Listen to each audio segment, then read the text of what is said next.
Good evening, everyone, and welcome to Chapters Live. I am Caitlin with the Fletcher branch, and as always, I have on my fabulous hat. I have my tea right here because we are starting our next book. It is Jane Austen's absolute classic, Pride and Prejudice, which I'm sure all of us know, and we're all just really, really thrilled to hear. Some quick facts before we start reading. The book was published in 1813, January of 1813. It sold so well that the first edition sold out, and they published a second edition later that year, and then a third edition was published in 1817. Jane Austen actually began writing the novel around 1796 when she was staying with her brother. At that time, she called the book First Impressions, and then she heavily revised it around 1811, 1812, and she retitled it Pride and Prejudice, which was around the time that she sold the rights to publish the manuscript to Thomas Egerton. And she received £110, which I did the math to be about £7,400 today. And in dollars, it'd be about $10,400. As you know, there's been so many plays, films, TV miniseries, manga. Yes, there's been manga of Pride and Prejudice. I don't want to list everything because it will take almost as long as it would to read the book, but some notable examples are the 1995 BBC miniseries, which most of us know for Colin Firth, who plays Mr. Darcy, jumping into the lake. We have the 2005 film starring Keira Knightley as Elizabeth Bennett. We have Bridget Jones' Diary by Helen Fielding, and as you may know, the film version stars Colin Firth again as Mr. Darcy. And also, just in a fun example of a film, as in terms of book adaptations that really are different, we have Pride and Prejudice and Zombies by Seth Grahame-Smith, which envisions a world where there are manners and class, but also zombies and zombie hunters. In 2003, the BBC had a poll as to the UK's best loved book, and Pride and Prejudice came in second, right after Lord of the Rings. I don't think anyone was going to beat Lord of the Rings. It's a bit of a juggernaut. And before we start reading, I would like to read you a little poem, which is by W.H. Auden, and it is his views on Jane Austen. You could not shock her more than she shocks me. Beside her, joy seems innocent as grass. It makes me most uncomfortable to see an English spinster of the middle class describe the amorous effects of brats, reveal so frankly and with such sobriety the economic basis of society. And with that in mind, we are going to start off on our merry journey with Elizabeth Bennett and Mr. Darcy in Jane Austen's Pride and Prejudice. Chapter 1. It is a truth universally acknowledged that a single man in possession of a good fortune must be in want of a wife. However little known the feelings or views of such a man may be on his first entering a neighborhood, this truth is so well fixed in the minds of the surrounding families that he is considered the rightful property of some one or other of their daughters. My dear Mr. Bennet, said his lady to him one day, have you heard that Netherfield Park is let at last? Mr. Bennet replied that he had not. But it is, returned she, for Mrs. Long has just been here, and she told me all about it. Mr. Bennet made no answer. Do you not want to know who has taken it? Cried his wife impatiently. You want to tell me, and I have no objection to hearing it. This was invitation enough. Why, my dear, you must know. Mrs. Long says that Netherfield is taken by a young man of large fortune from the north of England, that he came down on Monday in a chaise and four to see the place, and was so much delighted with it, that he agreed with Mr. Morse immediately that he is to take possession before Michaelmas, and some of his servants are to be in the house by the end of next week. What is his name? Bingley. Is he married or single? Oh, single, my dear, to be sure. A single man of large fortune, 4,000 or 5,000 a year. What a fine thing for our girls. How so? How can it affect them? My dear Mr. Bennet, replied his wife, how can you be so tiresome? You must know that I am thinking of his marrying one of them. Is that his design in settling here? Design? Nonsense! How can you talk so? But it is very likely that he may fall in love with one of them, and therefore you must visit him as soon as he comes. I see no occasion for that. You and the girls may go, or you may send them by themselves, which will perhaps be still better, for as you are as handsome as any of them, Mr. Bingley may like you the best of the party. My dear, you flatter me. I certainly have had my share of beauty, but I do not pretend to be anything extraordinary now. When a woman has 5 grown-up daughters, she ought to give over thinking of her own beauty. In such cases, a woman has not often much beauty to think of. But, my dear, you must indeed go and see Mr. Bingley when he comes into the neighbourhood. It is more than I engage for, I assure you. But consider your daughters. Only think what an establishment it would be for one of them. Miss Sir William and Lady Lucas are determined to go, merely on that account, for in general, you know, they visit no newcomers. Indeed, you must go, for it will be impossible for us to visit him if you do not. You are over-scrupulous, surely. I dare say Mr. Bingley will be very glad to see you, and I will send a few lines by you to assure him of my hearty consent to his marrying whichever he chooses of the girls, though I must throw in a good word for my little Lizzie. I desire you will do no such thing. Lizzie is not a bit better than the others, and I am sure she is not half so handsome as Jane, nor half so good-humoured as Lydia, but you are always giving her the preference. They have none of them much to recommend them, replied he. They're all silly and ignorant like other girls, but Lizzie has something more of quickness than her sisters. Mr. Bennet, how can you abuse your own children in such a way? You take delight in vexing me. You have no compassion for my poor nerves.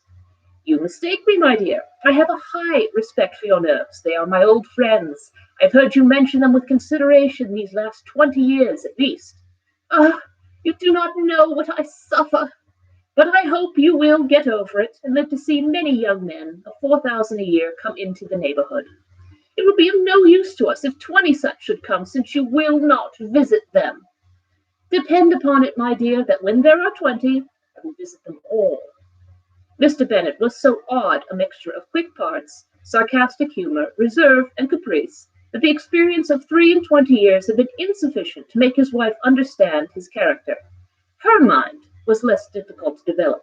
She was a woman of mean understanding, little information, and uncertain temper.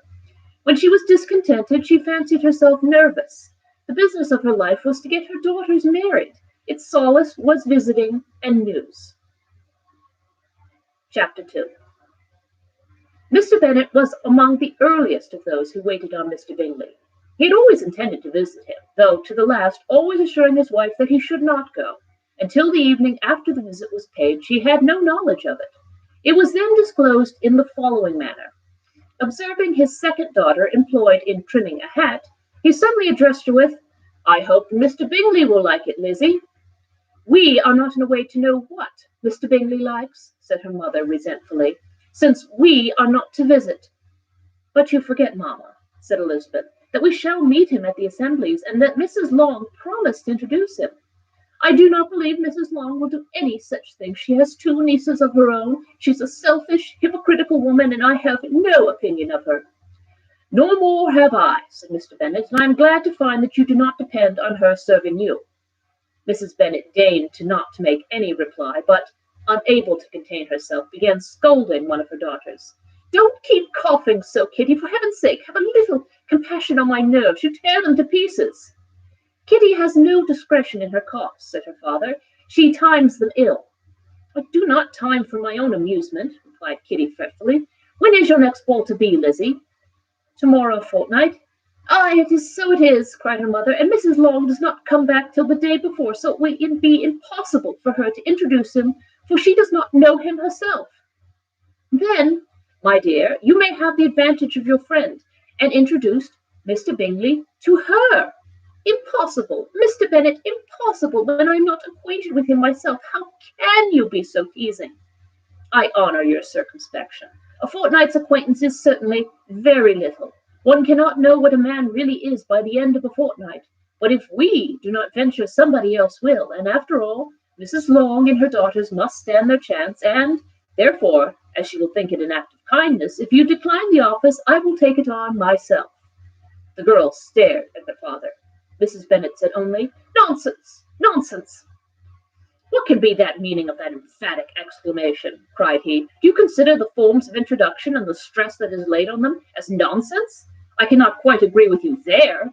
What say you, Mary? For you are a young lady of deep reflection, I know, and read great books and make extract."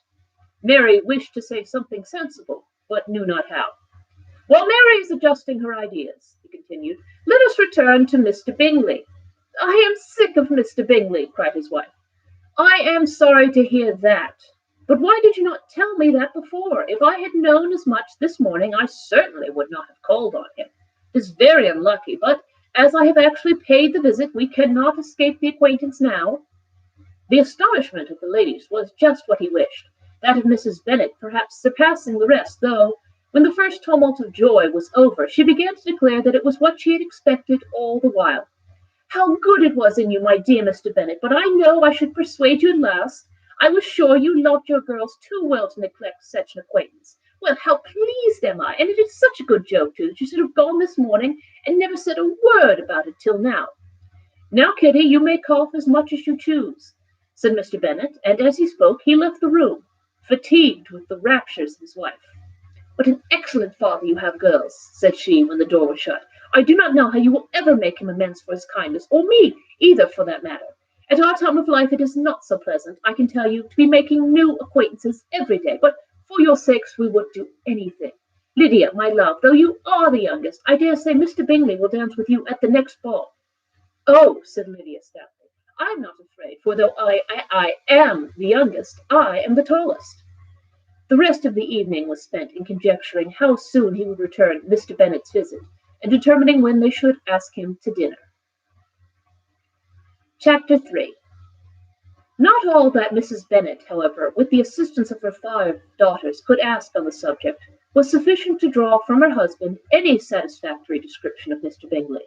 They attacked him in various ways, with barefaced questions, ingenious suppositions, and distant surmises, but he eluded the skill of them all, and they were at last obliged to accept the second-hand intelligence of their neighbour, Lady Lucas. Her report was highly favourable. Sir William had been delighted with him. He was quite young, wonderfully handsome, extremely agreeable, and, to crown the whole, he was meant to be at the next assembly with a large party. Nothing could be more delightful. To be fond of dancing was a certain step toward falling in love, and very lively hopes of Mr. Bingley's heart were entertained. "If I can but see one of my daughters happily settled at Netherfield," said Mrs. Bennet to her husband, "and all the others equally well married, I shall have nothing to wish for." In a few days Mr. Bingley returned Mr. Bennet's visit, and sat about 10 minutes with him in his library. He had entertained hopes of being admitted to a sight of the young ladies, of whose beauty he had heard much, but he saw only the father. The ladies were somewhat more fortunate, for they had the advantage of ascertaining from an upper window that he wore a blue coat and rode a black horse. An invitation to dinner was soon afterwards dispatched, and already had Mrs. Bennet planned the courses that were to do credit to her housekeeping, when an answer arrived which deferred it all. Mr. Bingley was obliged to be in town the following day, and consequently unable to accept the honour of their invitation, etc. Mrs. Bennet was quite disconcerted. She could not imagine what business he could have in town so soon after his arrival in Hertfordshire, and she began to fear that he might be always flying about from one place to another, and never settled at Netherfield as he ought to be. Lady Lucas quieted her fears a little by starting the idea of his being gone to London only to get a large party for the ball, and reports soon followed that Mr. Bingley was to bring 12 ladies and 7 gentlemen with him to the assembly. The girls grieved over such a number of ladies, but were comforted the day before the ball by hearing that instead of 12, he brought only 6 with him from London. He has 5 sisters and a cousin, and when the party entered the assembly room, it consisted of only 5 altogether: Mr. Bingley, his 2 sisters, the husband of the eldest, and another young man. Mr. Bingley was good-looking and gentlemanlike. He had a pleasant countenance and easy, unaffected manners. His sisters were fine women with an air of decided fashion. His brother-in-law, Mr. Hurst, merely looked the gentleman, but his friend Mr. Darcy soon drew the attention of the room by his fine, tall person, handsome features, noble mien, and the report which was in general circulation within 5 minutes after his entrance, of his having 10,000 a year. The gentlemen pronounced him to be a fine figure of a man. The ladies declared he was much handsomer than Mr. Bingley, and he was looked at with great admiration for about half the evening, till his manners gave a disgust which turned the tide of his popularity. For he was discovered to be proud, to be above his company, and above all being pleased, and not all his large estate in Derbyshire could then save him from being a most forbidding, disagreeable countenance, and being unworthy to be compared with his friend. Mr. Bingley had soon made himself acquainted with all the principal people in the room. He was lively and unreserved, danced every dance, was angry that the ball closed so early, and talked of giving one himself at Netherfield. Such amiable qualities must speak for themselves. What a contrast between him and his friend! Mr. Darcy danced only once with Mrs. Hurst, and once with Miss Bingley, declined being introduced to any other lady, and spent the rest of the evening in walking about the room, speaking occasionally to one of his own party. His character was decided. He was the proudest, most disagreeable man in the world, and everybody hoped that he would never come there again. Among the most violent against him was Mrs. Bennet, whose dislike of his general behaviour was sharpened into particular resentment by his having slighted one of her daughters. Elizabeth Bennet had been obliged, by the scarcity of gentlemen, to sit down for 2 dances, and during part of that time Mr. Darcy had been standing near enough for her to hear a conversation between him and Mr. Bingley, who came from the dance for a few minutes to press his friend to join it. "Come, Darcy," said he, "I must have you dance. I hate to see you standing about by yourself in this stupid manner. You had better dance." "I certainly shall not. You know how I detest it, unless I am particularly acquainted with my partner. At such an assembly as this it would be insupportable. Your sisters are engaged, and there is not another woman in the room whom it would not be a punishment to me to stand up with." "I would not be so fastidious as you are," cried Mr. Bingley, "for a kingdom. Upon my honour, I have never met so many pleasant girls in my life as I have this evening, and there are several of them you see uncommonly pretty." "You are dancing with the only handsome girl in the room," said Mr. Darcy, looking at the eldest Miss Bennet. "Oh, she is the most beautiful creature I ever beheld. But there is one of her sisters sitting down just behind you, who is very pretty, and I dare say very agreeable. Do let me ask my partner to introduce you." "What do you mean?" And turning round, he looked for a moment at Elizabeth, till catching her eye, he withdrew his own, and coldly said, "She is tolerable, but not handsome enough to tempt me. I'm in no humour at present to give consequence to young ladies who are slighted by other men. You had better return to your partner and enjoy her smiles, for you are wasting your time with me." Mr. Bingley followed his advice. Mr. Darcy walked off, and Elizabeth remained with no very cordial feelings toward him. She told the story, however, with great spirit among her friends, for she had a lively, playful disposition, which delighted in anything ridiculous. The evening altogether passed off pleasantly to the whole family. Mrs. Bennet had seen her eldest daughter much admired by the Netherfield party. Mr. Bingley had danced with her twice, and she had been distinguished by his sisters. Jane was as much gratified by this as her mother could be, though in a quieter way. Elizabeth felt Jane's pleasure. Mary had heard herself mentioned to Miss Bingley as the most accomplished girl in the neighbourhood, and Catherine and Lydia had been fortunate enough never to be without partners, which was all that they had yet learnt to care for at the ball. They returned, therefore, in good spirits to Longbourn, the village where they lived, and of which they were the principal inhabitants. They found Mr. Bennet still up. With a book he was regardless of time, and on the present occasion he had a good deal of curiosity as to the event of an evening which had raised such splendid expectations. He had rather hoped that his wife's views on the stranger would be disappointed, but he soon found that he had a different story to hear. "Oh, my dear Mr. Bennet," as she entered the room, "we have had a most delightful evening, a most excellent ball. I wish you had been there. Jane was so admired, nothing could be like it. Everybody said how well she looked, and Mr. Bingley thought her quite beautiful, and danced with her twice. Only think of that, my dear. He actually danced with her twice. And she was the only creature in the room that he asked a second time. First of all, he asked Miss Lucas. I was so vexed to see him stand up with her. But, however, he did not admire her at all. Indeed, nobody can, you know, and he seemed quite struck with Jane as she was going down the dance. So he inquired who she was, and got introduced, and asked her for the 2 next. Then the 2/3 he danced with Miss King, and the 2/4 with Maria Lucas, and the 2/5 with Jane again, and the 2/6 with Lizzie, and the Boulanger. If he had had any compassion for me, cried her husband impatiently, he would not have danced half so much. For God's sake, say no more of his partners, or that he has sprained his ankle in the first dance. Oh, my dear, I am quite delighted with him. He is so excessively handsome, and his sisters are charming women. I never in my life saw anything more elegant than their dresses. I dare say the lace upon Mrs. Hurst's gown. Here she was interrupted again. Mr. Bennet protested against any description of finery. She was therefore obliged to seek another branch of the subject, related, with much bitterness of spirit and some exaggeration, the shocking rudeness of Mr. Darcy. But I can assure you, she added, that Lizzie does not lose much by not suiting his fancy, for he is a most disagreeable, horrid man, not at all worth pleasing, so high and so conceited that there was no enduring him. He walked here and he walked there, fancying himself so great, not handsome enough to dance with. I wish you had been there, my dear, to have given him one of your set-downs. I quite detest the man. Chapter 4. When Jane and Elizabeth were alone, the former, who had been cautious in her praise of Mr. Bingley before, expressed to her sister just how very much she admired him.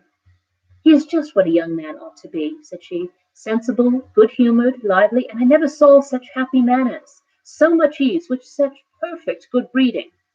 He is also handsome, replied Elizabeth, which a young man ought likewise to be, if he possibly can. His character is thereby complete. I was very much flattered by his asking me to dance a second time. I did not expect such a compliment. Did not you? I did for you. But that is one great difference between us. Compliments always take you by surprise, and me never.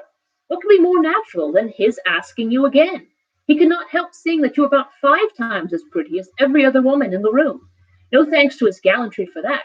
Well, he is certainly very agreeable, and I'll give you leave to like him. You have liked many a stupider person. Dear Lizzie! Oh, you are a great too apt, to like people in general. You never see a fault in anybody. All the world are good and agreeable in your eyes. I never heard you speak ill of a human being in your life. I would not wish to be hasty in censuring anyone, but I always speak what I think. I know you do, and it is that which makes the wonder. With your good sense, to be so honestly blind to the follies and nonsense of others. Affectation of candor is common enough. One meets with it everywhere. But to be candid without ostentation or design, to take the good of everybody's character and make it still better, and to say nothing of the bad, belongs to you alone.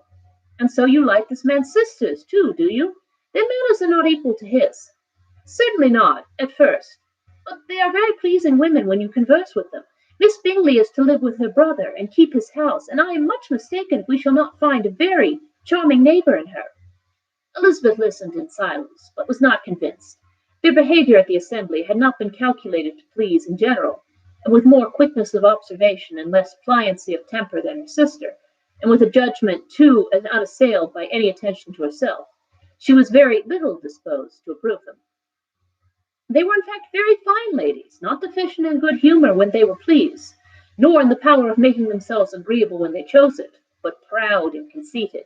They were rather handsome, had been educated in one of the first private seminaries in town, had a fortune of £20,000, were in the habit of spending more than they ought, and of associating with people of rank, and were therefore in every respect entitled to think well of themselves, and meanly of others. They were of a respectable family in the north of England, a circumstance more deeply impressed on their memories than that of their brother's fortune, and their own had been acquired by trade. Mr. Bingley inherited property to the amount of nearly £100,000 from his father, who had intended to purchase an estate, but did not live to do it.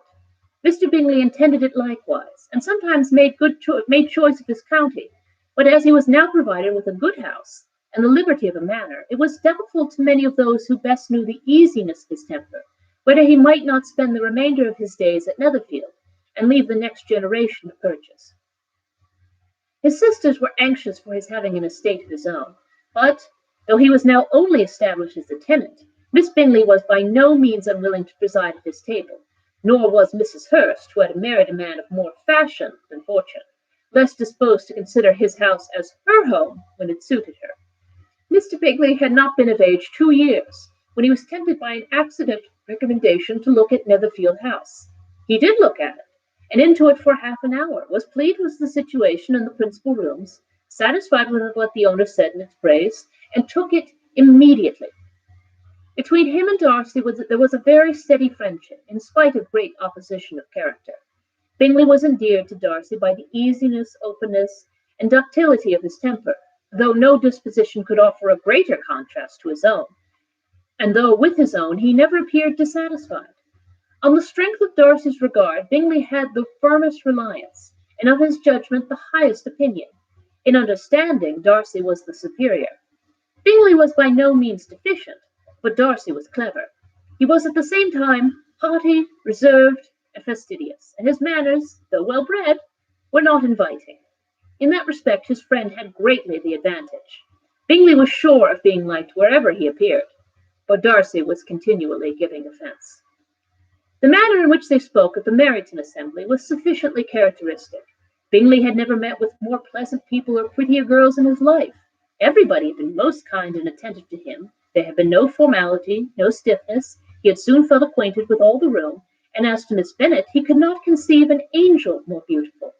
Darcy, on the contrary, had seen a collection of people in whom there was little beauty and no fashion, for none of whom he felt the smallest interest, and from none received either attention or pleasure.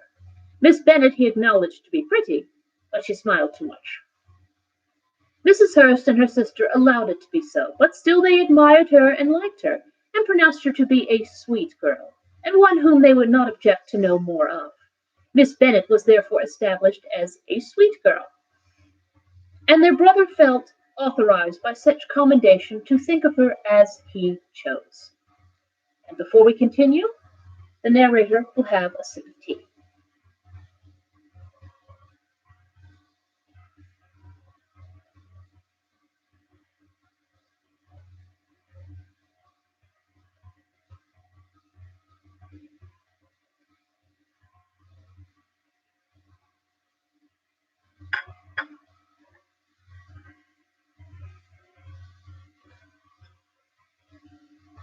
And we're moving on with Chapter 5. Within a short walk of Longbourn lived a family with whom the Bennets were particularly intimate. Sir William Lucas had been formerly in trade in Meryton, where he had made a tolerable fortune, and risen to the honour of knighthood by an address to the king during his mayoralty. The distinction had perhaps been felt too strongly. It had given him a disgust to his business and to his residence in a small market town, and in quitting them both he had removed with his family to a house about a mile from Meryton, denominated from that period Lucas Lodge, where he could think with pleasure of his own importance, and, unshackled by business, occupy himself solely in being civil to all the world. For, though elated by his rank, it did not render him supercilious. On the contrary, he was all attention to everybody. By nature inoffensive, friendly, and obliging, his presentation at St. James's had made him courteous. Lady Lucas was a very good kind of woman, not too clever to be a valuable neighbour to Mrs. Bennet. They had several children. The eldest of them, a sensible, intelligent young woman, about 27, was Elizabeth's intimate friend. That the Miss Lucases and the Miss Bennet should meet to talk over a ball was absolutely necessary, and the morning after the assembly brought the former to Longbourn to hear and to communicate. "You began the evening well, Charlotte," with Mrs. and Mrs. Bennet, with civil self-command to Miss Lucas. "You were Mr. Bingley's first choice." "Yes, but he seemed to like his second better." "Oh, you mean Jane. I suppose because he danced with her twice. To be sure, that did seem as if he admired her. Indeed, I rather believe he did. I heard something about it, but I hardly know what. Something about Mr. Robinson." "Perhaps you mean what I overheard between him and Mr. Robinson. Did I not mention it to you? Mr. Robinson asking him how he liked our Meryton assemblies, and whether he did not think there were a great many pretty women in the room, and which he thought the prettiest, and his answering immediately to the last question, 'Oh, the eldest Miss Bennet, without a doubt. There cannot be two opinions upon that point.'" "Upon my word! Oh, that's very decided indeed. That does seem as if, but, however, it may all come to nothing, you know." "My overhearings were more to the purpose than yours, Eliza," said Charlotte. "Mr. Darcy is not so well worth listening to as his friend, is he? Poor Eliza, to be only just tolerable." I beg you would not put it into Lizzie's head to be vexed by his ill treatment, for he is such a disagreeable man that it would be quite a misfortune to be liked by him. Mrs. Long told me last night that he sat close to her for half an hour without once opening his lips. Are you quite sure, ma'am? Is there not a little mistake? Said Jane. I certainly saw Mr. Darcy speaking to her. Aye, because she asked him at last how he liked Netherfield, and he could not help answering her, but he said she seemed quite angry at being spoke to. Miss Bingley told me, said Jane, that he never speaks much, unless among his intimate acquaintances. With them he is remarkably agreeable. I do not believe a word of it, my dear. If he had been so very agreeable, he would have talked to Mrs. Long. But I can guess how it was. Everybody says that he is eat up with pride, and I dare say he has heard somehow that Mrs. Long does not keep a carriage, and had come to the ball in a hack chaise. I do not mind his not talking to Mrs. Long, said Miss Lucas, but I wish he had danced with Eliza. Another time, Lizzie, said her mother, I would not dance with him if I were you. I believe, ma'am, I may safely promise you never to dance with him. His pride, said Miss Lucas, does not offend me so much as pride often does, because there is an excuse for it. One cannot wonder that so very fine a young man, with family, fortune, everything in his favor, should think highly of himself. If I may so express it, he has a right to be proud. That is very true, replied Elizabeth, and I could easily forgive his pride if he had not mortified mine. Pride, observed Mary, who piqued herself upon the solidity of her reflection, is a very common failing, I believe. By all that I have ever read, I am convinced that it is very common indeed, that human nature is particularly prone to it, that there are very few of us who do not cherish a feeling of self-complacency on the score of some quality or other, real or imaginary. Vanity and pride are different things, though the words are often used synonymously. A person may be proud without being vain. Pride relates more to our opinion of ourselves, vanity to what we would have others think of us. If I were as rich as Mr. Darcy, cried a young Lucas, who came with his sisters, I should not care how proud I was. I would keep a pack of foxhounds and drink a bottle of wine a day. Then you would drink a great deal more than you ought, said Mrs. Bennet, and if I were to see you at it, I should take away your bottle directly. The boy protested that she should not. She continued to declare that she would, and the argument ended only with the visit. Chapter 6. The ladies of Longbourn soon waited on those of Netherfield. The visit was soon returned in good form. Miss Bennet's pleasing manners grew on the goodwill of Mrs. Hurst and Miss Bingley, and though the mother was found to be intolerable, and the younger sisters not worth speaking to, a wish of being better acquainted with them was expressed toward the two eldest. By Jane this attention was received with the greatest pleasure, but Elizabeth still saw superciliousness in their treatment of everybody, hardly excepting even her sister, and could not like them, though their kindness to Jane, such as it was, had a value as arising in all probability from the influence of their brother's admiration. It was generally evident whenever they met that he did admire her, and to her it was equally evident that Jane was yielding to the preference which he had begun to entertain for him from the first, and was in a way to be very much in love.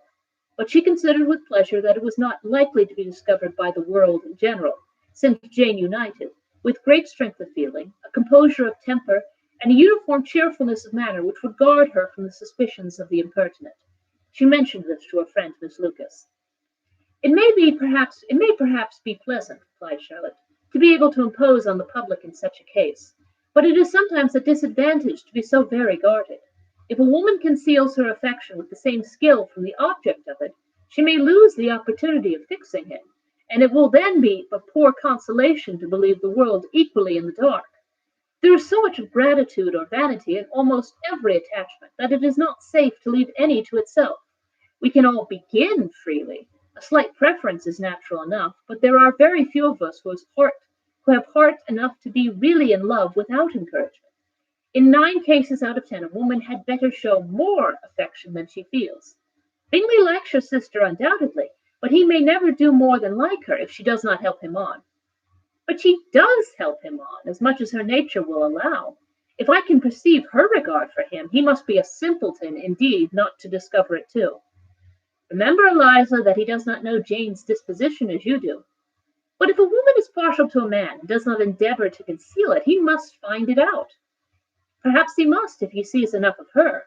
But though Bingley and Jane meet tolerably enough, it is never for many hours together, and, as they always see each other in large mixed parties, it is impossible that every moment should be employed in conversing together.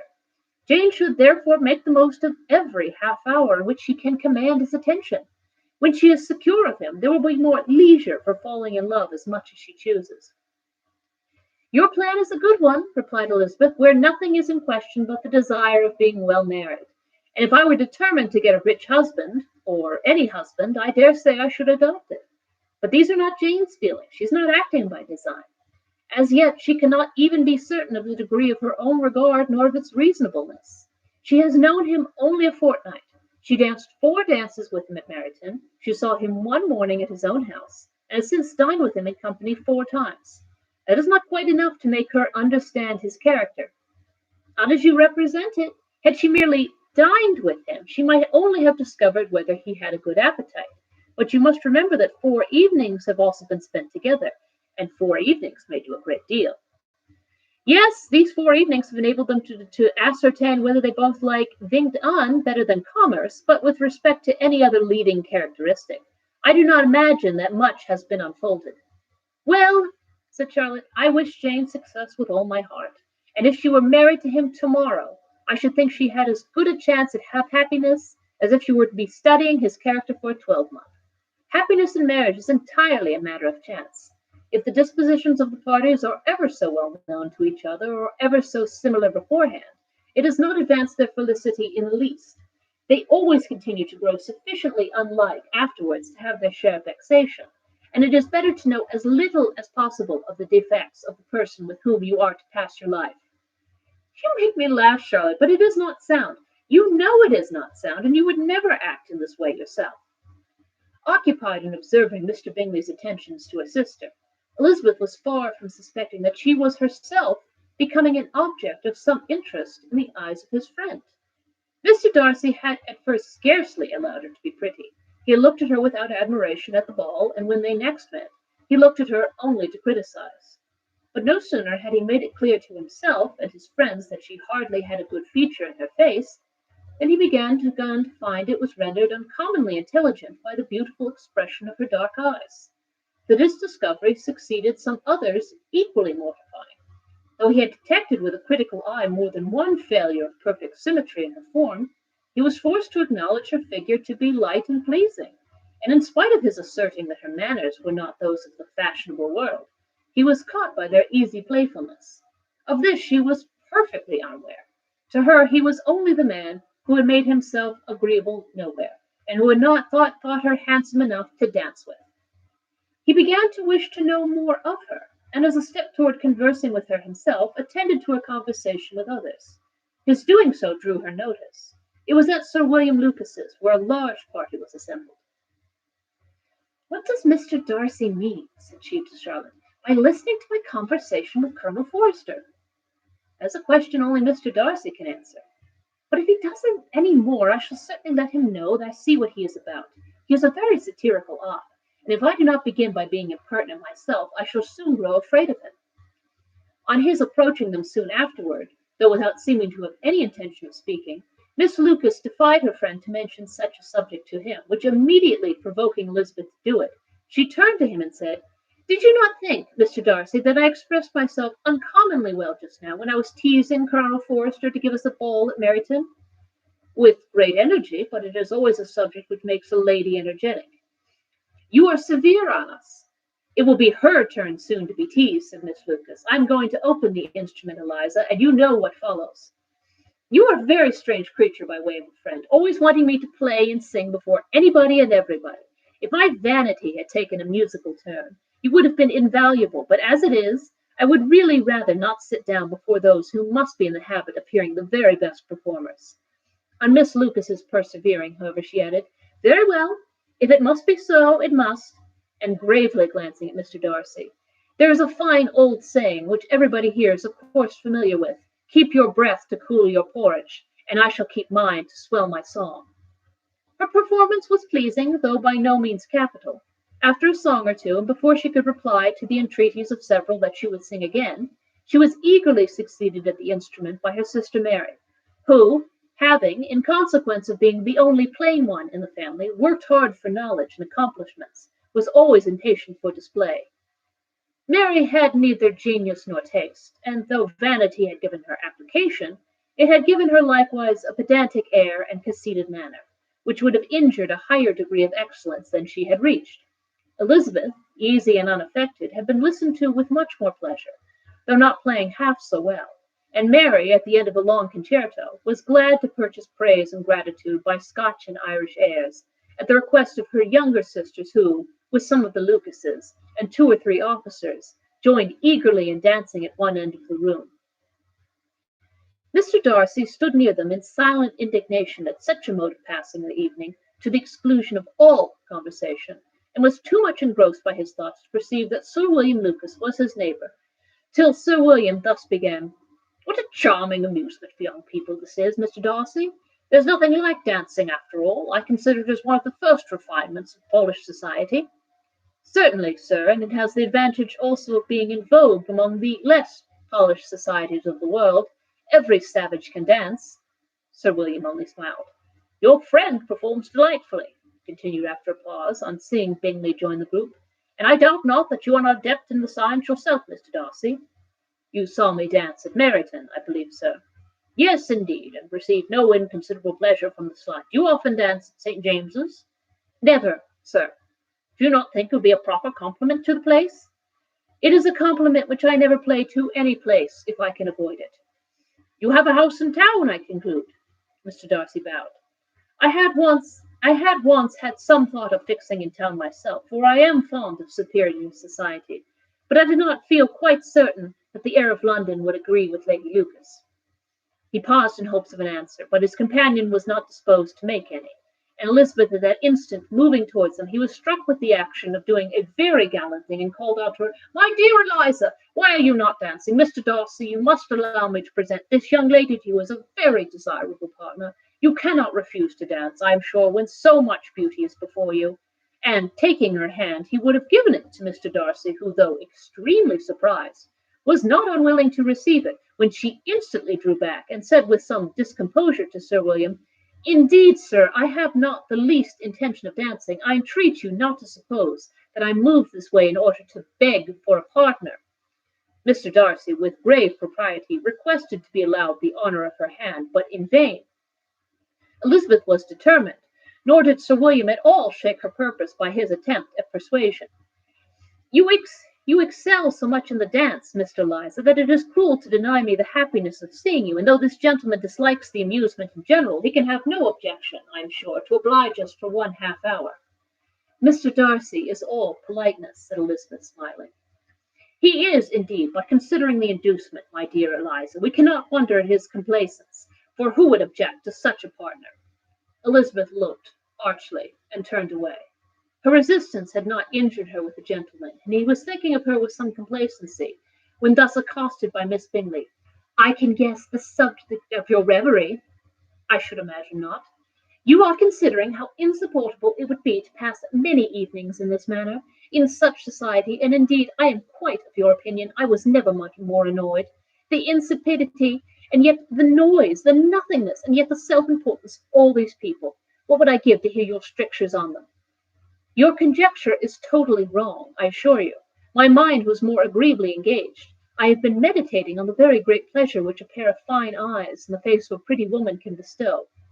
Miss Bingley immediately fixed her eyes on his face, and desired he would tell her what lady had the credit of inspiring such reflections. Mr. Darcy replied with great intrepidity: "Miss Elizabeth Bennet."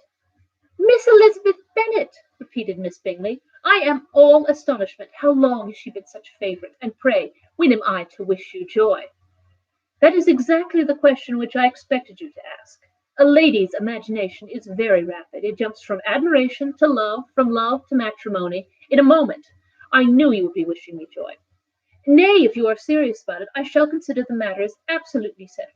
You will be having a charming mother-in-law indeed, and of course she will always be with you at Pemberley." He listened to her with perfect indifference while she chose to entertain herself in this manner, and as his composure convinced her that all was safe, her wit flowed long. Chapter 7. Mr. Bennet's property consisted almost entirely in an estate of 2,000 a year, which, unfortunately for his daughters, was entailed, in default of heirs male, on a distant relation, and their mother's fortune, though ample for her situation in life, could but ill supply the deficiency of his. Her father had been an attorney in Meryton, and had left her £4,000. She had a sister married to a Mr. Phillips, who had been a clerk to their father, and succeeded him in the business, and a brother settled in London in a respectable line of trade. The village of Longbourn was only 1 mile from Meryton, a most convenient distance for the young ladies, who were usually tempted thither 3 or 4 times a week, to pay their duty to their aunt and to a milliner's shop just over the way. The two youngest of the family, Catherine and Lydia, were particularly frequent at these attentions. Their minds were more vacant than their sisters', and when nothing better offered, a walk to Meryton was necessary to amuse their morning hour and furnish conversation for the evening. And however bare of news the country in general might be, they were always contrived to learn some from their aunt. At present, indeed, they were well supplied both with news and happiness by the recent arrival of a militia regiment in the neighbourhood. It was to remain the whole winter, and Meryton was the headquarters. Their visits to Mrs. Phillips were now productive of the most interesting intelligence. Every day added something to their knowledge of the officers' names and connections. Their lodgings were not long a secret, and at length they began to know the officers themselves. Mr. Phillips visited them all, and this opened to his nieces a store of felicity unknown before. They could talk of nothing but officers, and Mr. Bingley's large fortune, the mention of which gave animation to their mother, was worthless in their eyes when opposed to the regimentals of an ensign. After listening one morning to their effusions on this subject, Mr. Bennet coolly observed, "From all that I can collect by your manner of talking, you must be two of the silliest girls in the country. I have suspected it for some time, but now I am convinced." Catherine was disconcerted and made no answer, but Lydia, with perfect indifference, continued to express her admiration of Captain Carter, and her hope of seeing him in the course of the day, as he was going the next morning to London. "I am astonished, my dear," said Mrs. Bennet, "that you should be so ready to think your own children silly. If I wish to think slightingly of anybody's children, it should not be of my own, however. If my children are silly, I must hope to be always sensible of it. Yes, but as it happened, they are all of them very clever. This is the only point, I flatter myself, on which we do not agree. I had hoped that our sentiments coincided in every particular, but I must so far differ from you as to think our two youngest daughters uncommonly foolish. My dear Mr. Bennet, you must not expect such girls to have the sense of their mother and father. When they get to our age, I dare say they will not think about officers any more than we do. I remember the time when I liked a red coat myself very well, and indeed, so I do still at my heart, and if a smart young colonel with 5,000 or 6,000 a year should want one of my girls, I should not say nay to him. And I thought Colonel Forster looked very becoming the other night at Sir William's in his regimentals." "Mamma," cried Lydia, "my aunt says that Colonel Forster and Captain Carter do not go so often to Miss Watson's as they did when they first came. She sees them now very often standing in Clark's library."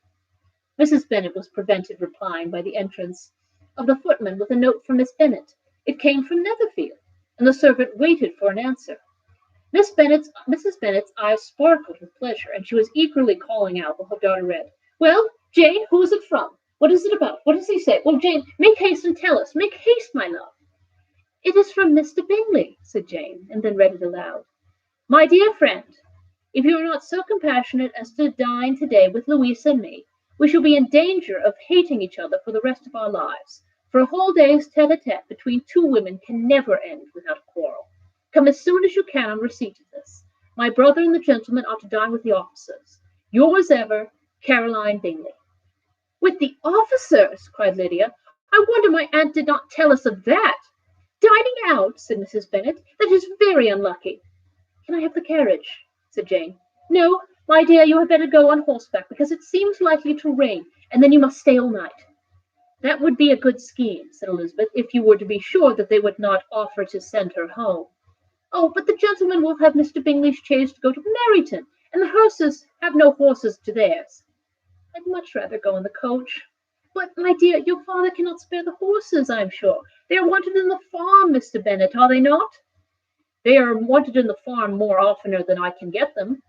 But if you had got them today, said Elizabeth, my mother's purpose will be answered. She did at last extort from her father an acknowledgment that the horses were engaged. Jane was therefore obliged to go on horseback, and her mother attended her to the door with many cheerful prognostics of a bad day. Her hopes were answered. Jane had not been gone long before it rained hard. Her sisters were uneasy for her, but her mother was delighted. The rain continued the whole evening without intermission. Jane certainly could not come back. This was a lucky idea of mine, indeed, said Mrs. Bennet more than once, as if the credit of making it rain were all her own. Till the next morning, however, she was not aware of all the felicity of her contrivance. Breakfast was scarcely over when a servant from Netherfield brought the following note for Elizabeth. My dear Lizzie, I find myself very unwell this morning, which, I suppose, is to be imputed to my getting wet through yesterday. My kind friends will not hear of my returning till I am better.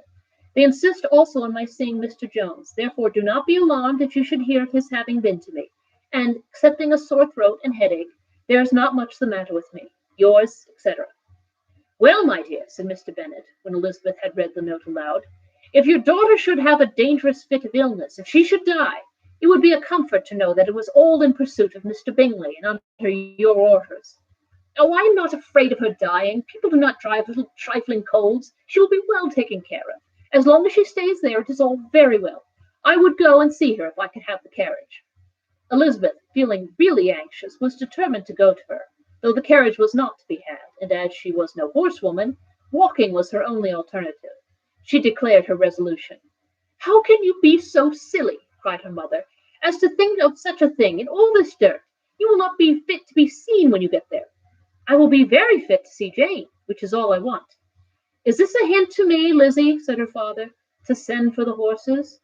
No, indeed, I do not wish to avoid the walk. The distance is nothing when one has a motive, only 3 miles. I shall be back by dinner.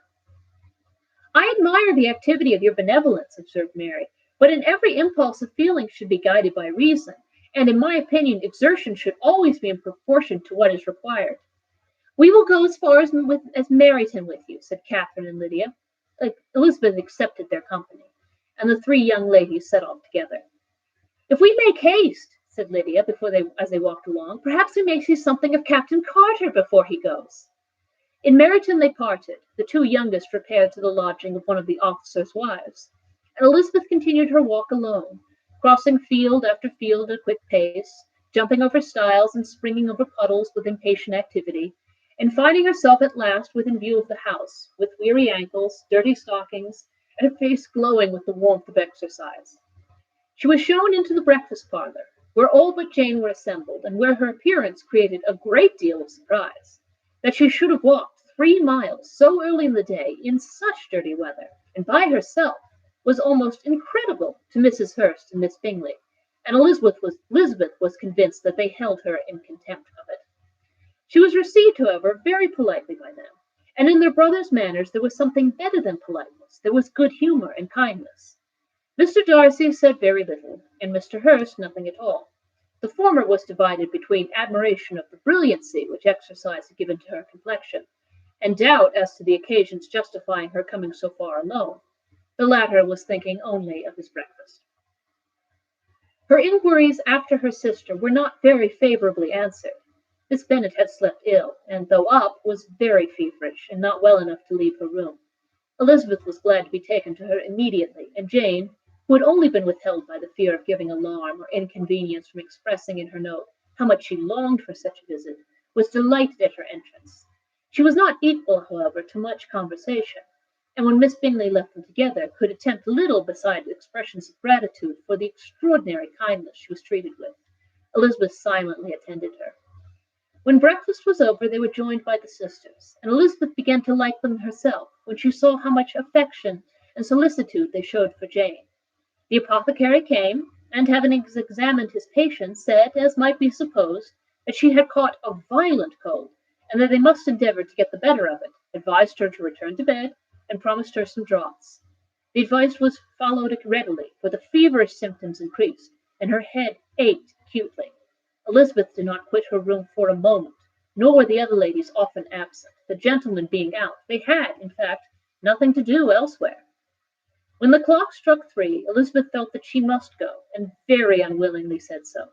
Miss Bingley offered her the carriage, and she only wanted a little pressing to accept it, when Jane testified such concern in parting with her, that Miss Bingley was obliged to convert the offer of the chaise to an invitation to remain at Netherfield for the present.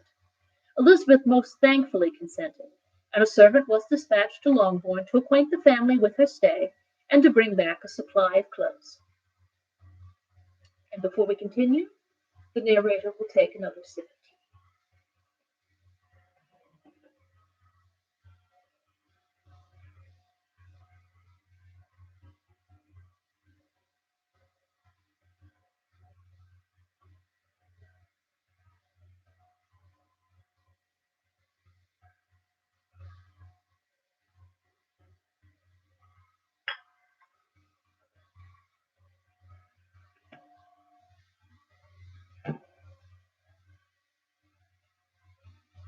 Chapter 8.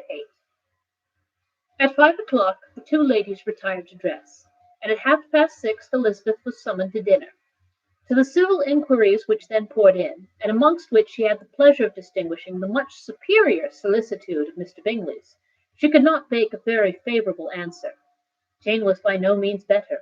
The sisters, on hearing this, repeated 3 or 4 times how much they were grieved, how shocking it was to have a bad cold, and how excessively they disliked being ill themselves, and then thought no more of the matter, and their indifference toward Jane, when not immediately before them, restored Elizabeth to the enjoyment of all her former dislike. Their brother, indeed, was the only one of the party whom she could regard with any complacency. His anxiety for Jane was evident, and his attentions to herself most pleasing, and they prevented her feeling herself so much an intruder as she believed she was considered by the others. She had very little notice from any but him. Miss Bingley was engrossed by Mr. Darcy, her sister scarcely less so, and as for Mr. Hurst, by whom Elizabeth sat, he was an indolent man, who lived only to eat, drink, and play at cards, who, when he found her to prefer a plain dish to a ragout, had nothing to say to her. When dinner was over, she returned directly to Jane, and Miss Bingley began abusing her as soon as she was out of the room. Her manners were pronounced to be very bad indeed, a mixture of pride and impertinence. She had no conversation, no style, no beauty. Mrs. Hurst thought the same, and added, "She has nothing, in short, to recommend her but being an excellent walker. I shall never forget her appearance this morning. She really looked almost wild." "She did, indeed, Louisa. I could hardly keep my countenance. Very nonsensical to come at all. Why must she be scampering about the country because her sister had a cold? Her hair, so untidy, so blousy. Yes, and her petticoat. I hope you saw her petticoat, 6 inches deep in mud, I am absolutely certain, and the gown which had been let down to hide it not doing its office." "Your picture may be very exact, Louisa," said Bingley, "but this is all lost upon me. I thought Miss Elizabeth Bennet looked remarkably well when she came into the room this morning. Her dirty petticoat quite escaped my notice." "You observed it, Mr. Darcy, I am sure," said Miss Bingley, "and I am inclined to think that you would not wish to see your sister make such an exhibition." "Certainly not. To walk 3 miles, or 4 miles, or 5 miles, or whatever it is, above her ankles in dirt, and alone, quite alone. What could she mean by it? It seems to me to show an abominable sort of conceited independence, a most country town indifference to decorum." "It shows an affection for her sister that is most pleasing," said Bingley. "I am afraid, Mr. Darcy," observed Miss Bingley in a half whisper, "that this adventure has quite affected your admiration of her fine eyes." "Not at all," he replied. "They were brightened by the exercise." A short pause followed the speech, and Mrs. Hurst began again. "I have an excessive regard for Miss Jane Bennet. She is really a very sweet girl, and I wish with all my heart she were well settled. But with such a father and mother, and such low connections, I am afraid there is no chance of it. I think I've heard you say that their uncle is an attorney in Meryton." "Yes, and they have another who lives somewhere near Cheapside." "That is capital," added her sister, and they both laughed heartily. "If they had uncles enough to fill all Cheapside," cried Bingley, "it would not make them one jot less agreeable." "But it must very materially lessen their chance of marrying men of any consideration in the world," replied Darcy. To this speech Bingley made no answer, but his sisters gave it their hearty assent, and indulged their mirth for some time at the expense of their dear friend's vulgar relations. With a renewal of tenderness, however, they returned to her room upon leaving the dining parlor, and sat with her till summoned to coffee. She was still very poorly, and Elizabeth would not quit her at all till late in the evening, when she had upon entering the drawing room, she found the whole party at loo, and was immediately invited to join them, but suspecting them to be playing high, she declined it, and making her sister the excuse, said she would amuse herself for the short time she could stay below with a book. Mr. Hurst looked at her with astonishment. "Do you prefer reading to cards?" said he. "That is rather singular." "Miss Eliza Bennet," said Miss Bingley, "despises cards. She is a great reader, and has no pleasure in anything else." "I deserve neither such praise nor such censure," cried Elizabeth. "I am not a great reader, and I have pleasure in many things." "In nursing your sister, I'm soon sure you have pleasure," said Bingley, "and I hope it will be soon increased by seeing her well." Elizabeth thanked him from her heart, and then walked toward the table where a few books were lying. He immediately offered to fetch her others, all that his library afforded. "And I wish my collection were larger for your benefit and my own credit, but I am an idle fellow, and though I have not many, I have more than I ever looked into." Elizabeth assured him that she could suit herself perfectly with those in the room. "I am astonished," said Miss Bingley, "that my father should have left so small a collection of books. What a delightful library you have at Pemberley, Mr. Darcy." "It ought to be good," he replied. "It has been the work of many generations. And then you've added so much of it to it yourself. You are always buying books." "I cannot comprehend the neglect of a family library in such days as these." "Neglect! I am sure you neglect nothing that can enter the beauties of that noble place. Charles, when you build your house, I wish it may be half as delightful as Pemberley." "I wish it may. But I would really advise you to make your purchase in that neighborhood, and take Pemberley for a kind of model. There is really not a finer county in England than Derbyshire." "With all my heart I will buy Pemberley itself if Darcy will sell it." "I am talking of possibilities, Charles." "Upon my word, Caroline, I should think it more possible to get Pemberley by purchase than by imitation." Elizabeth was so much caught with what passed as to leave her very little attention for her book, and soon laying it wholly aside, she drew near the card table and stationed herself between Mr. Bingley and his eldest sister to observe the game. "Is Miss Darcy much grown since the spring?" said Miss Bingley. "Will she be as tall as I am?" I think she will. She is now about Miss Elizabeth Bennet's height, or rather taller." "How I long to see her again! I never met with anybody who delighted me so much. Such a countenance, such manners, and such extremely accomplished for her age. Her performance on the pianoforte is exquisite." "It is amazing to me," said Bingley, "how young ladies can have patience to be so very accomplished as they all are." "All the young ladies accomplished! My dear Charles, what do you mean?" "Yes, all of them, I think. They all paint tables, cover screens, and net purses. I scarcely know anyone who cannot do all this, and I'm sure I never heard a young lady spoken of for the first time without being informed that she was very accomplished." "Your list of the common extent of accomplishments," said Darcy, "has too much truth. The word is applied to many a woman who deserves it no otherwise than by netting a purse or covering a screen. But I am very far from agreeing with you in your estimation of ladies in general. I cannot boast of knowing more than a half dozen, in the whole range of my acquaintance, that are really accomplished." "Nor I am sure," said Miss Bingley. "Then," observed Elizabeth, "you must comprehend a great deal in your idea of an accomplished woman." "Yes, I do comprehend a great deal in it." "Oh, certainly," cried his faithful assistant. "No one can be really esteemed accomplished who does not greatly surpass what is usually met with. A woman must have a thorough knowledge of music, singing, drawing, dancing, and the modern languages to deserve the word, and beside all this, she must possess a certain something in her air and manner of walking, the tone of her voice, her address and expressions, or the word will be but half deserved." "All this she must possess," added Darcy, "and to all this she must yet add something more substantial, in the improvement of her mind, by extensive reading. I am no longer surprised at you knowing only 6 accomplished women. I now wonder at you knowing any. Are you so severe upon your own sex as to doubt the possibility of all this? I never saw such a woman. I never saw such capacity and taste and application and elegance as you describe united." Mrs. Hurst and Miss Bingley both cried out against the injustice of her implied doubt, and were both protesting that they knew many women who answered this description, when Mr. Hurst called them to order, with bitter complaints of their inattention to what was going forward. As all conversation was thereby at an end, Elizabeth was soon afterward left the room. Elizabeth Bennet, said Miss Bingley, when the door was closed on her, is one of those young ladies who seek to recommend themselves to the other sex by undervaluing their own, and with many men, I dare say, it succeeds. But in my opinion, it is a paltry device, a very mean art. Undoubtedly, replied Darcy, to whom this remark was chiefly addressed, there is a meanness in all the arts which ladies sometimes condescend to employ for captivation. Whatever bears affinity to cunning is despicable. Miss Bingley was not so entirely satisfied with this reply as to continue the subject. Elizabeth joined them again, only to say that her sister was worse, and that she could not leave her. Bingley urged Mr. Jones being sent for immediately, while his sisters, convinced that no country advice could be of any service, recommended an express to town for one of the most eminent physicians.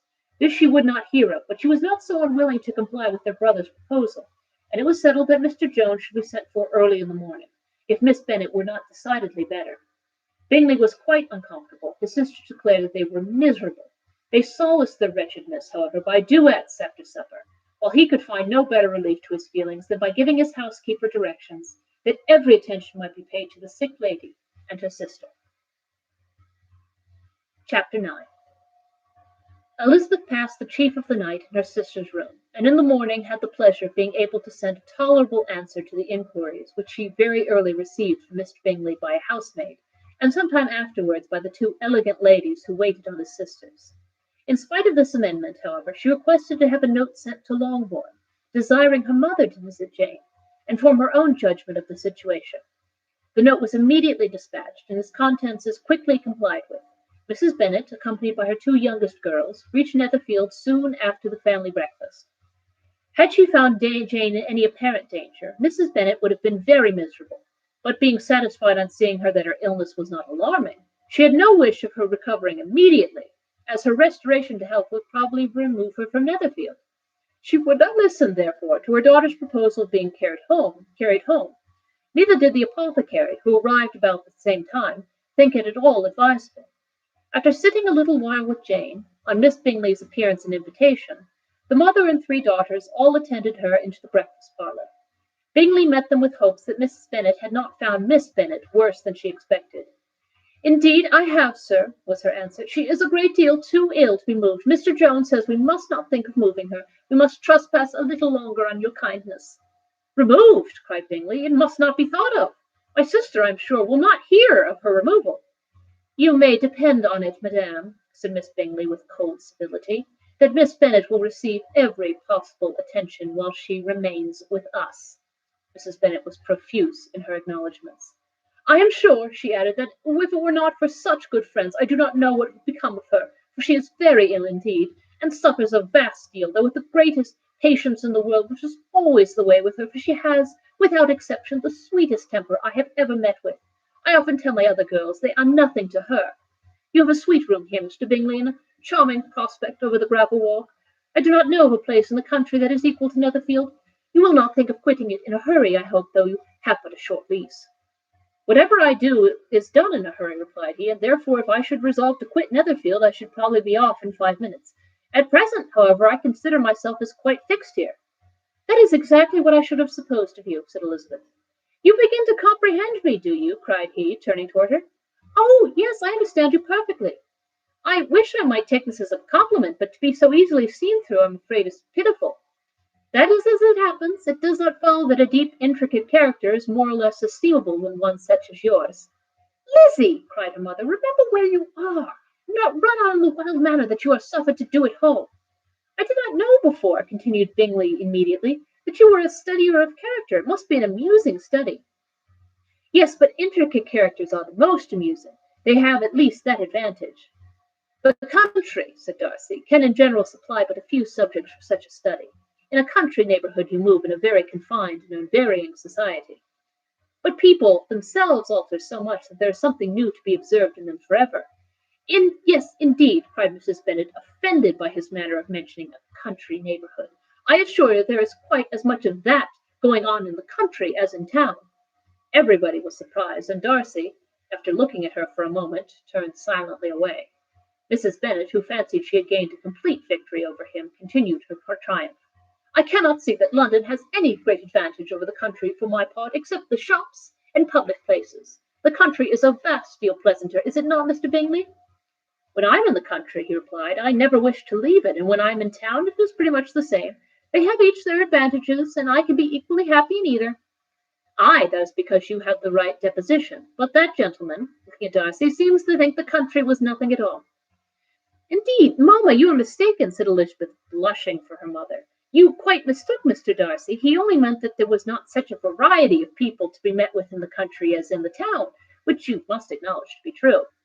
Certainly, my dear, nobody said there were, but as to not meeting with many people in this neighbourhood, I believe there are few neighbourhoods larger. I know we dine with 24 families. Nothing but concern for Elizabeth could enable Bingley to keep his countenance. His sister was less delicate, and directed her eyes toward Mr. Darcy with a very expressive smile. Elizabeth, for the sake of saying something that might turn her mother's thoughts, now asked her if Charlotte Lucas had been at Longbourn since her coming away. Yes, she called yesterday with her father. What an agreeable man Sir William is. Mr. Bingley, is not he? So much the man of fashion, so genteel and easy. He has always something to say to everybody. That is my idea of good breeding, and those persons who fancy themselves very important and never open their mouths quite mistake the matter. Did Charlotte dine with you?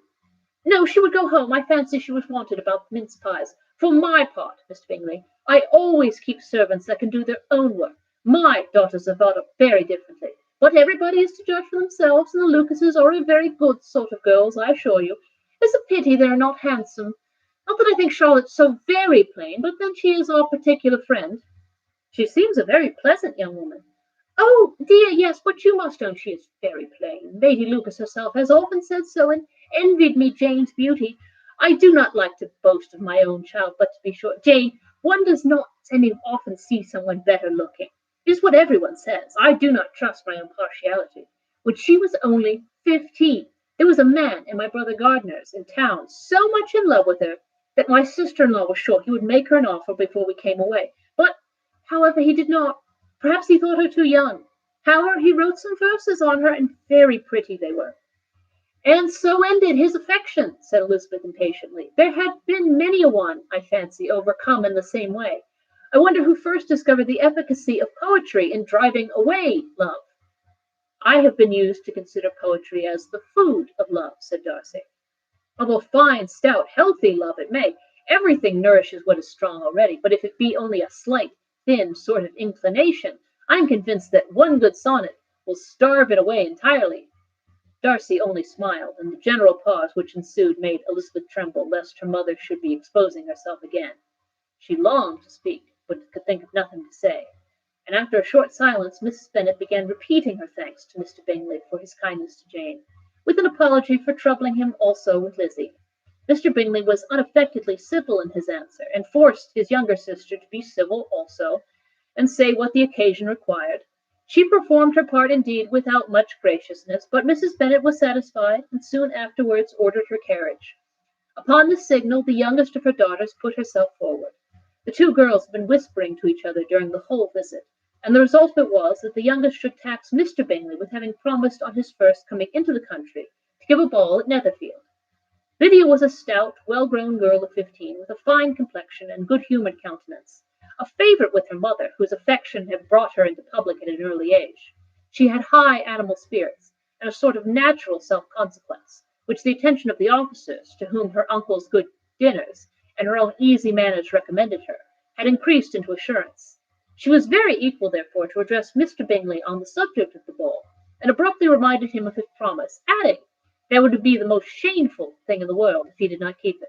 His answer to this sudden attack was delightful to their mother's ear. I am perfectly ready, I assure you, to keep my engagement, and when your sister is recovered, you shall, if you please, name the very day of the ball. But you would not wish to be dancing when she is ill. Lydia declared herself satisfied. Oh, yes, it would be much better to wait till Jane was well, and by that time most likely Captain Carter would be at Meryton again. And when you've given your ball, she added, I shall insist on their giving one also. I shall tell Colonel Forster it will be quite a shame if he does not. Mrs. Bennet and her daughters then departed, and Elizabeth turned instantly to Jane, leaving her own and her relations' behaviour to the remarks of the two ladies and Mr. Darcy, the latter of whom, however, could not be prevailed on to join in their censure of her, in spite of all Miss Bingley's witticisms on fine eyes. And with that, I shall leave you on that. This reading of Pride and Prejudice.